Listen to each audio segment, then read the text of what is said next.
Country को India ने जो चैलेंज किया है वो उसने तो अपनी बात कही है, उस पर कोई इफेक्ट अमेरिका को इफेक्ट पड़ने वाली ही नहीं है, क्योंकि दुनिया की वो वाहिद सुपर कंट्री है जो बजात खुद इंडिया खुद ही अमेरिका का गुलाम है, अमेरिका के नीचे मोहताज है। ये इस तरह है कि चाइना तो भरपूर साथ देगा पाकिस्तान का, क्योंकि पाकिस्तान का वो एक अच्छा दोस्त भी है और उसने पाकिस्तान के अंदर इन्वेस्ट भी बहुत कुछ किया। लेकिन पाकिस्तान के और चाइना के तो काफ़ी क्लैशेस पड़ रहे हैं। फिर वजह यह है कि अब पाकिस्तान स्टिल जो दुनिया के जो बड़े बड़े क़ुव्वतें हैं वो पाकिस्तान के ऊपर फोकस है, जबकि पाकिस्तान के जो पर्सनल इंडिविजुअल्स है वो फ़ौरन जाना चाहे। वजह यह है कि यहाँ पे रोज़गार अपॉर्चुनिटी नहीं, और फॉरेन कंट्रीज़ जो यहाँ पे पाकिस्तान पे इसलिए ज़्यादा फोकस कर रही है। जी वो कर सकते हैं, वो बहुत सारी और चीज़ें भी कर सकते हैं। उसकी वजह है कि उनके पास बंदे के पुत्र भी हैं, लीडरशिप भी है, और उनकी फॉरेन पॉलिसी आज़ाद है, हमारी तरह नहीं है कि इस्टेब्लिशमेंट की मर्ज़ी पे चलती है और इस तरह। और वो इन फ्यूचर आइंदा आने वाले दिनों में चाइना दुनिया की पहली इकॉनमी होगा और इंडिया दूसरी और अमेरिका तीसरी होगा। अस्सलाम वालेकुम, सत श्री अकाल, नमस्ते, आदाब। हम आवाज़ के साथ मैं हूँ आपकी मेज़बान हानिया तनवीर। आज का मौजू आपको बताते चले। आज का जो हमारा मौजू है वो ये है कि इंडिया ने अमेरिका को उनकी फॉरेन पॉलिसी पर चैलेंज किया है, और दूसरी साइड पर अगर हम देखें तो जो IMF है उसका ये कहना है कि काज़ाख्स्तान, चाइना और UAE अगर कहेंगे तो हम पाकिस्तान को लोन देंगे, नहीं तो हम पाकिस्तान को लोन नहीं देंगे। आज की मेरा ये मौजू है और ये बात करूँगी मैं पाकिस्तानी पब्लिक की कि वो इस बारे में क्या कहते हैं। क्या दूसरे मुल्कों के कहने पर हमें लोन दिया जाएगा और हमें उनसे लोन लेना चाहिए? क्या हम हर टाइम उन्हीं से लोन लेकर अपने मुल्क को संवारते रहेंगे? जो हमारे पास लगता भी नहीं है, उनसे लोन हम लेते हैं लेकिन वो हमारे जो हैं हुक्मरान उनकी जेबों में जाता है, ना कि अवाम पर सर्व किया जाता है। आइए जानते हैं पाकिस्तानी अवाम से कुछ बारे में क्या कहते हैं। तब तक ले देखते रहे हम आवाज़ और मेरे साथ। देखिए, इंडिया के पास काफ़ी सारे रिसोर्स हैं जिसकी वजह से उसने अमेरिका को इतना बड़ा, मैं यही कहूँगा इतना बड़ा उसने जुमला बोल दिया है। लेकिन अमेरिका भी अपनी जगह पर ठीक है, वो भी एक अच्छी यानी कि सुपर पावर में से एक है, और इंडिया के पास वसाइल ज़्यादा हैं, समुद्री एरिया उनके पास ज़्यादा है, जिसकी वजह से वो बढ़ चढ़ के बातें कर रहे हैं। और अगर हम दूसरी साइड पे देखें तो अमेरिका, आपने जिस तरह कहा कि अमेरिका के पास भी वसाइल हैं, इंडिया के पास भी हैं, इंडिया के पास समुद्री साइड ज़्यादा है, इस वजह से वैसे कहते हैं। क्या आपको ये नहीं लगता कि इंडिया जो है वो उनसे भी ज़्यादा बड़ी कंट्री बनता जा रहा है, बड़ी ज़्यादा पॉपुलर कंट्री बनता जा रहा है, बहुत बड़ी मार्केट एशिया की, तो इस वजह से वो कहते हैं कि हम आपको चैलेंज करेंगे? देखिए, वो बंदे की सोच होती है। अब इंडिया के पास अपने वसाइल हैं, वो अपनी बेस पे यानी कि अपनी पावर को दिखा रहा है कि मेरे पास ये रिसोर्स हैं तो आप हमसे कम हैं, और अपने आप को यानी कि ऊंचा ज़ाहिर कर रहा है। लेकिन देखा जाए इसमें अमेरिका उनसे कई हिस्से ज़्यादा है, ठीक है, हर लिहाज से। तो इंडिया को चाहिए कि इन बातों से अब थोड़ा सा गुरेज करे, क्योंकि इंडिया से वो काफ़ी ज़्यादा सुपर पावर भी है, और दूसरी बात है कि उनके पास रिसोर्सेज भी ज़्यादा है और इनसे अपर लेवल पर है। अच्छा, मेरा जो दूसरा है सवाल वो ये है कि IMF जो है उसने ये कहा है चाइना, दुबई और काज़ाख्स्तान अगर तो हाँ कर दें तो वो हमें लोन दे देंगे। क्या लगता है आपको कि वो हाँ करेंगे और तभी हमें लोन मिलेगा? देखिए, इस तरह है कि चाइना तो भरपूर साथ देगा पाकिस्तान का, क्योंकि पाकिस्तान का वो एक अच्छा दोस्त भी है और उसने पाकिस्तान के अंदर इन्वेस्ट भी बहुत कुछ किया। लेकिन पाकिस्तान के और चाइना के तो काफ़ी क्लैशेस पड़ रहे हैं। नहीं पड़े हुए, क्योंकि पाकिस्तान के अंदर उसने इन्वेस्ट ही बहुत किया है, वो पाकिस्तान के साथ कभी भी इस तरह का मामला नहीं करेगा। पिछले दिनों अगर आपने न्यूज़ सुनी हो तो जो चाइना वाले हैं वो ये कह रहे हैं कि पाकिस्तानियों की एक ज़ुबान है और पाकिस्तान पे एतबार नहीं किया जा सकता। इस पे क्या कहेंगे? वो तो इसी तरह है, सऊदी अरब भी यही कहता है, बाकी ममालिक भी यही कहती हैं कि पाकिस्तानियों ने अपना एतबार खुद गंवाया है। क्योंकि पहले आपने देखा होगा पाकिस्तानी जब सऊदी अरब जाता था तो इनके हाथ चूमे जाते थे, ऐसा ही है। तो इन्होंने अपने साथ खुद किया है पाकिस्तानियों ने, वहाँ जाके चोरियाँ वगैरह इस तरह के 2 नंबर काम किए हैं जो जहाँ पाकिस्तान में चलते थे वही जाके इन्होंने बैरूनी कंट्रीज में काम शुरू कर दिया है। अब इस तरह पाकिस्तान से चाइना में भी काफ़ी लोग जा रहे हैं, जिसकी वजह से पाकिस्तानियों का एतबार उनसे उठता जा रहा है। यानी कि पाकिस्तानियों का नहीं उठता जा रहा है, चाइना यानी कि बैरूनी कंट्रीज जितनी भी हैं उनका एतबार उठता जा रहा है। फॉरेन कंट्रीज़ का पाकिस्तान से एतबार ऐसा ही है, पाकिस्तानियों के हालात बिल्कुल सेट नहीं है। अगर कोई अच्छा पढ़ा लिखा बंदा भी जाता है, वही आदत जो है पाकिस्तान के अंदर जो उनकी हैं वही वो बाहर जाके यूज़ करें, जिसकी वजह से पाकिस्तान दुबई और काज़ाख्स्तान लगता है आपको कि वो भी मान जाएंगे? मुझे नहीं लगता कि वो मानेंगे। दुबई क्यों नहीं मानेगा? वो भी तो एक मुस्लिम कंट्री है। और काज़ाख्स्तान ऐसा ही है, लेकिन पाकिस्तानियों के हालात ही इस तरह के हैं कि उन्होंने इतना उनके साथ भी कोऑपरेट किया हुआ है कि वो पाकिस्तान के साथ कभी भी नहीं देगा मेरे अंदाजे के मुताबिक। क्योंकि चाइना फिर भी देगा, क्योंकि चाइना ने अपना इन्वेस्ट बहुत किया हुआ है पाकिस्तान के अंदर, और पाकिस्तान से उसे बहुत ज़्यादा यानी कि उम्मीदें भी हैं अपनी तरक्की की वजह से। क्या पाकिस्तान की वजह से नहीं, उन्हें अपने मतलब से। पाकिस्तान के जो हालात हैं आपको लगता है कि बदल सकते हैं? बदल सकते हैं अगर कोई अच्छा लीडर चलने दें तो। कौन सा लीडर अच्छा हो सकता है? इमरान खान एक अच्छा लीडर है मेरे देखने में, ठीक है, वो अच्छा एक अपॉर्चुनिटी दे रहा था पाकिस्तान को। एक अच्छे लेवल से चला रहा था। अगर चलने देते, कुछ अर्सा उसे देख लेते। ये तो कोरोना की वजह से हालात ख़राब हो गए हैं। अगर ये हालात ख़राब ना होते तो मेरा अंदाज़ा था कि मुल्क एक अच्छी तरक्की की तरफ जा रहा था और आगे गामजन होता जा रहा था। इंशाल्लाह जो मसाइल थे छोटे मोटे, ये भी ख़त्म हो जाने थे। इंडिया ने जो अमेरिका को चैलेंज किया उनकी फॉरेन पॉलिसी पे, उसके ऊपर क्या लास्ट पे मैसेज देंगे? देखिए, इंडिया को चाहिए कि इन बातों से गुरेज करें, क्योंकि अमेरिका एक सुपर पावर है, उनके पास पावर्स भी ज़्यादा हैं और वो एक हाई लेवल की कंट्री है। ठीक है, इंडिया भी ठीक है, अपनी जगह ठीक है। वो भी हर कोई कहते हैं ना, अपने घर में इंसान जो है ओके की रिपोर्ट होती है, हर बंदा अपने घर में ओके होता है, लेकिन फिर भी अमेरिका इनसे ज़्यादा पावर में है। ठीक है, उनकी बात अपनी जगह पर ठीक है और अमेरिका अपनी जगह पर ठीक है, लेकिन अमेरिका इनसे ज़्यादा है। मैम देखें, अगर इंडिया ने अमेरिका को उनकी फॉरेन पॉलिसी पे चैलेंज किया है, इसके पीछे 2-3 वजूहत हो सकते हैं। सबसे पहले जो इनकी फॉरेन पॉलिसी पे चैलेंज करने की वजूहत है जो है वो चाइना है। ठीक है, अब अमेरिका चाइना क्यों? चाइना इस वजह से है कि जहाँ पे वो 2032 में सुपर पावर बनने जा रही है। मेन चीज़ है कि सी पैक रूट जो पाकिस्तान और चाइना के बीच में बन रहा है, उसको कैंसिल करवाने के लिए इंडिया ने अमेरिका को चैलेंज किया है कि वो आप अपना फॉरेन पॉलिसी चेंज करवा लें। और क्या वजह?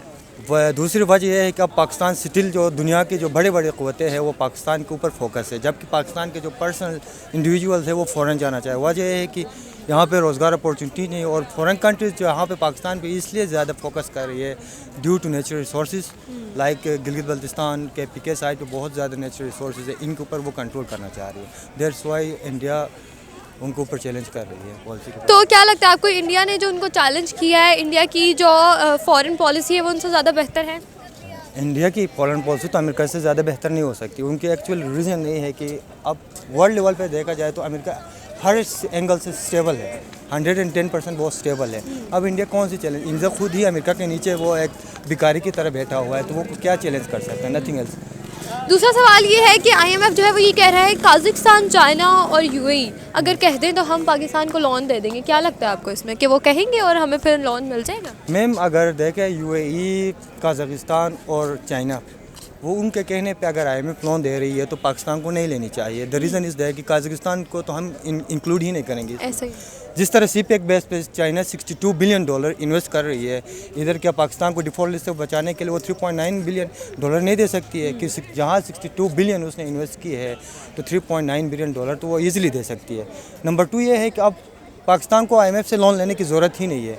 द रीज़न इज़ दैट कि चाइना ने पिछली वीक में $500 मिलियन पाकिस्तान को दे दिया है। अब स्टिल जो इस आगे जो 3 मंथ्स आएंगे, एवरी मंथ $1.3 बिलियन पाकिस्तान को दे रही है, तो IMF से लोन लेने की क्या ज़रूरत है? अकॉर्डिंग टू इसहाक डार के मुताबिक पाकिस्तान को डिफ़ॉल्ट लिस्ट से निकलने के लिए $5 बिलियन चाहिए, जबकि IMF के हिसाब से 3.9 बिलियन जो कि चाइना हमें वो कंपनसेट कर रही है, तो हमें लोन लेने की क्या ज़रूरत है? और IMF से हम अगर लोन ले रहे हैं तो उसके एवज में IMF हमारे एटॉमिक एनर्जी को मॉर्गेज रखना चाह रही है। हम IMF से लोन लेते भी हैं, फिर भी हमें फ़ायदा तो उसका कुछ होता नहीं है। फ़ायदा वजह है कि इसके बैकग्राउंड में अमेरिका है। जाहिर सी बात है, अमेरिका ही नहीं चाहता है कि चाइना आगे तरक्की कर ले, और चाइना चाह रहा है कि अमेरिका के ख़िलाफ़ वो अल्टरनेट जा रहा है। तो दैट्स वाई अमेरिका के कहने पर ही IMF हमें ज़्यादा टॉर्चर कर रही है। आपको लगता है कि अमेरिका के कहने पे IMF हमें ज़्यादा टॉर्चर करता है? जी जी जी। The reason is that ma'am देखिए, पिछले आप पाकिस्तान में 2-3 घंटे कल अचानक लाइट शॉर्ट हो गई। द रीज़न इज़ दैट कि जो IMF के जो मेम्बरान्स थे उनको पाकिस्तान की जो एटॉमिक एनर्जी का जो पोर्शन है उसमें विज़िट कराने की बेस पर उन्होंने एक पॉलिसी के तहत लाइट को वाइप कर दिया गया। अब पाकिस्तान कभी डिफ़ॉल्ट लिस्ट से पाकिस्तान कभी भी आगे पीछे नहीं जा सकती है। रीज़न दे कि एटॉमिक कंट्री कहीं पे भी डिफ़ॉल्ट लिस्ट में नहीं जाती है। IMF इसी चीज़ को फोकस ज़्यादा कर रही है, क्योंकि अगर वो एटॉमिक एनर्जी को गिरवी के तौर पर रख लेती है तो पाकिस्तान गिरवी में ले लेता है, तो फिर वो पाकिस्तान ऑटोमेटिकली डिफ़ॉल्ट लिस्ट से बाहर निकलेगा और IMF के यहाँ पर कब्ज़ा होगा। IMF की कब्ज़ा होगी तो समझ ले कि फिर भी आके अमेरिका हमारे ऊपर हावी हो जाएगी। लास्ट पे क्या मैसेज देंगे कि इंडिया ने जो चैलेंज किया है अमेरिका को उनकी फॉरेन कंट्री पे, उसमें फॉरेन कंट्री को इंडिया ने जो चैलेंज किया है वो उसने तो अपनी बात कही है, उस पर कोई इफेक्ट अमेरिका को इफेक्ट पड़ने वाली ही नहीं है, क्योंकि दुनिया की वो वाहिद सुपर कंट्री है जो बजात खुद इंडिया खुद ही अमेरिका का ग़ुलाम है, अमेरिका के नीचे मोहताज है। सिर्फ वो चीज़ है कि अमेरिका क्या करे, इंडिया के बड़े बड़े बंदों को अपने पास लेके जा रही है। अब अमेरिका वो इंडिया की क्या हैसियत है कि जो चाइना को USA को वो चैलेंज कर ले? जी वो कर सकते हैं, वो बहुत सारी और चीज़ें भी कर सकते हैं। उसकी वजह है कि उनके पास बंदे के पुत्र भी हैं, लीडरशिप भी है, और उनकी फॉरेन पॉलिसी आज़ाद है, हमारी तरह नहीं है कि इस्टेब्लिशमेंट की मर्ज़ी पे चलती है और इस तरह।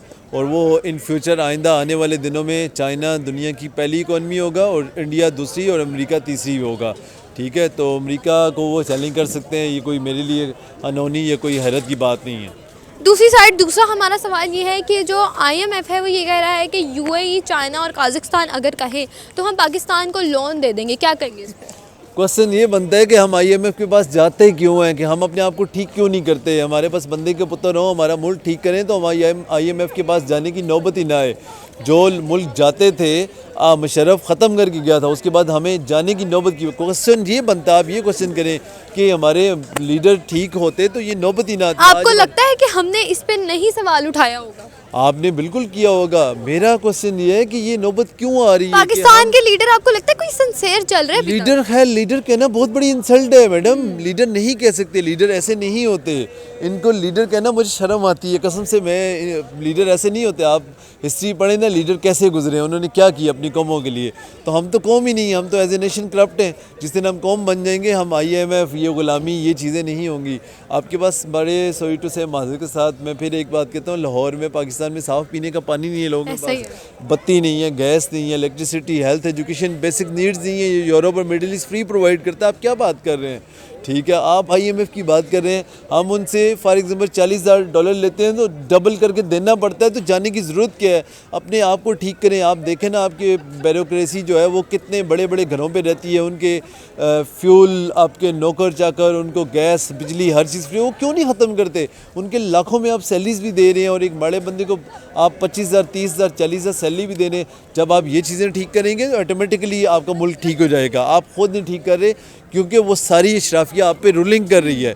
ठीक है, तो इशराफिया रूलिंग कर रही है, पिस तो गरीब अवाम रही है। पाकिस्तान जिस तरह से पाकिस्तान में कहा जाता है जी, नवाज शरीफ साहब जो हैं वो इस टाइम हमारे पास मौजूद हैं, लेकिन वो कोई काम नहीं कर रहे। और अगर आ जाए ना, ये क्या कहते हैं, हमारे जो दूसरे लीडर इमरान खान साहब, अगर वो आ जाए तो हमारा मुल्क बहुत ज़्यादा तरक्की करेगा, क्या कहेंगे? जी, मेरा इसमें कहना है कि जो आपने कहा नवाज शरीफ, जो चोर डाकू साहब, जो अपना नेल्सन नवाज मंडेला जो है वो बाहर जो बैठा है, दवाई लेने गया था, चोर डाकू सबसे बड़ा जो 81 से खाता आ रहा है, ये और इमरान साहब सारे मिल भी जाए ना तो इनसे मुल्क तब भी नहीं ठीक होना। ये इतने जोगे नहीं है, इतने काबिल ही नहीं है। मेरी कोई पार्टी नहीं है, मेरी पार्टी पाकिस्तान है। ये सारे चोर हैं, ये सारे एक जहाज़ में इमरान, जरदारी, नवाज, सबको जितने भी है ना, सब पार्टियों को उठा करके जाके इनको समुंदर में डालना चाहिए। ठीक है, तब आपका मुल्क ठीक हो सकता है। आपको समझ आइए? ठीक है, ये सारा चोरों का टोला। ये बहस अलग से है कि किसी को ज़्यादा टाइम मिला, किसी को कम मिला। मैं उनमें से, उन स्टूपिड लोगों में से नहीं हूँ जो इमरान, जरदारी, नवाज की वजह से लड़ते हैं, एक दूसरे की इंसल्ट करते हैं, गाली। ये सारे चोर हैं। किसी को कम मौका मिला, किसी को ज़्यादा मिला। इमरान के साथ कौन टोला बैठा है? वही नवाज वाले, जरदारी वाले, मुशर्रफ वाले, सारे वो लोग बैठे हुए हैं, सारे एचसोनियन में, और सारे वो उस टाइप की लोग, कैबिनेट बैठी हुई रूलिंग कर रही है। क्या बात करते हैं आप? ठीक है, पिंकी पीरनी के, मालन जब्बा केस, एहतसाब बेरो सारा ख़त्म कर दिया है। तो बाकी नवाज़ के साथ तो और जरदारी के साथ तो बहस बनती नहीं है। उनके सामने सच में खुदा वास्ते की बात है, इमरान मुझे फरिश्ता नज़र आता है। इन सब में इनकी किसी की बस की बात नहीं है। सारे चोर डाकू हैं। क्या लगता है आपको कि कोई पाकिस्तान के लिए सिंसियर लीडर आएगा? पाकिस्तान में तो आपने कहा कि कोई नहीं है। अल्लाह का नेक बंदा खुदा तरसाए, जिस दिन आप कौम बनेंगे, जैसे ईरान में इनकलाब आया था, फ्रांस में, रशिया में, अमेरिका में, वो कौम बाहर निकली थी, लोग निकले थे, फिर वो कौम बने थे तो मुल्क ठीक हुए थे। इसी तरह आप जिस दिन कौम बने, लोग बाहर निकले तो कौम बन जाएंगे, तो ऑटोमेटिकली लोग ठीक हो जाएंगे और मुल्क ठीक हो जाएगा। सो व्यूअर्स, ये थी मेरी आज की वीडियो। उम्मीद करती हूँ आपको मेरी आज की वीडियो अच्छी लगी। जो लोगों ने कमेंट्स पास किए कि अगर हम पाकिस्तान की साइड पर देखें तो पाकिस्तानियों को पहली बात तो ये कि इनसे लोन लेना ही नहीं चाहिए, और दूसरी बात ये कि लोग होने कौन कंट्रीज़ हैं जिनसे हम कहलवाएं कि ये हमें लोन दे तो ही हमें लोन मिलेगा। और अगर कोई कहेगा भी तो वो चाइना है जो कह सकता है कि पाकिस्तान को लोन दे। और अगर हम दूसरी साइड पर देखें तो लोगों का ये कहना है कि इंडिया जो अमेरिका को चैलेंज कर रहा है उनकी फॉरेन पॉलिसी पे, वो कौन होता है चैलेंज करने वाला? कुछ लोगों की ये है, कुछ का ये कहना है कि वो वाकई में चैलेंज कर सकता है। उम्मीद करती हूँ आपको मेरी आज की वीडियो अच्छी लगी। अगर आपको मेरी आज की वीडियो अच्छी लगे तो मेरे चैनल को सब्सक्राइब कीजिएगा और मेरी वीडियो को लाइक, शेयर, कमेंट जरूर कीजिएगा। अपनी मेज़बान को दीजिए इजाज़त। अल्लाह हाफ़िज़।